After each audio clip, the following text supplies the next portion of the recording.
আমি যখন এটা শুরু করলাম, এটা আমার দেখা দেখি আমাকে দেখে আমার আশেপাশে যে অনেকেই এই বস্তা আদা চাষের যে পদ্ধতিটা ওদেরও জানা ছিল না। ওরা দেখে আমার দেখা দেখি ওরাও এটা শুরু করলো, এবং শুরু করে এর সুফলও ওরা পাচ্ছে।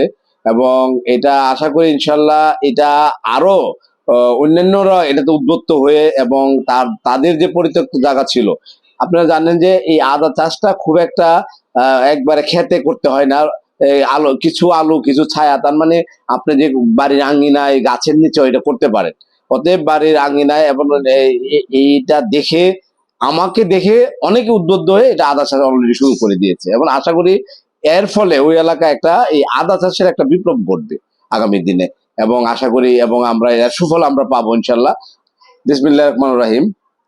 আমি ডাক্তার মিজানুর রহমান কবির, MBBS। আমি পেশায় একজন চিকিৎসক। আমার চিকিৎসার পাশাপাশি কৃষিতে আমার একটা আগ্রহ, একটা শখ। আপনারা জানেন যে আমাদের জননেত্রী শেখ হাসিনা, মাননীয় প্রধানমন্ত্রী শেখ হাসিনা, উনি বলেছেন যে কারো বাড়ির আঙ্গিনা বা খালি জায়গা যাতে কেউ ফেলে না রাখে, একটু সবজি হলে চাষ করে।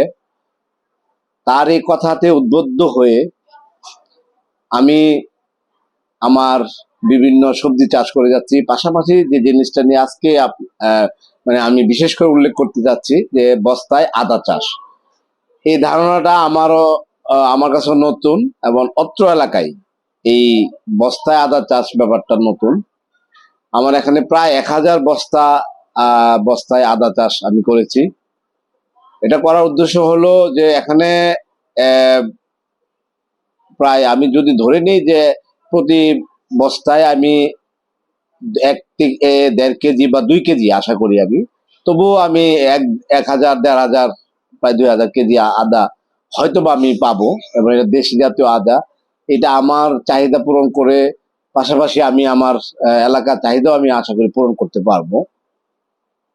আর এবং এই কৃষির প্রতি আসলে আমার আগ্রহ আরো বিভিন্ন ভাবে, কারণ আমি এই আমার ওই বাড়িতে আমার বাকি যে জায়গা আছে ওই জায়গাতে আমি বিভিন্ন সবজি বাগান, আম বাগান, লটকন বাগান, লেচু বাগান, পাশাপাশি আমি আমার পুকুরে পুকুরে মাছ চাষ করি।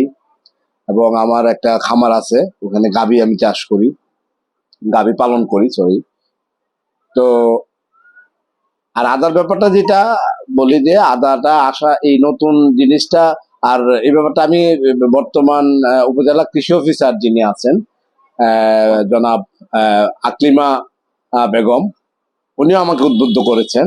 উনিও আমাকে এই ব্যাপারে যথেষ্ট সহায়তা করেছেন এই এটার ব্যাপারে। উনি আমাকে বীজ দিয়েছেন এই এই আদা চাষের ব্যাপারে। অতএব ওনার কাছে আমি কৃতজ্ঞ। যদি আল্লাহ রহমতে চাষটা ভালো হয়, যে আশা করি ওনার সহযোগিতায়, এবং জননেত্রী শেখ হাসিনার যে কথা, যে তার যে আহ্বানটা, এই আহ্বানের সাড়া দিতে পেরে যদি এটা সফল হয়, আশা করি ইনশাল্লাহ এটা আমার জন্য এবং আমার এলাকার জন্য একটা নজির হয়ে থাকবে।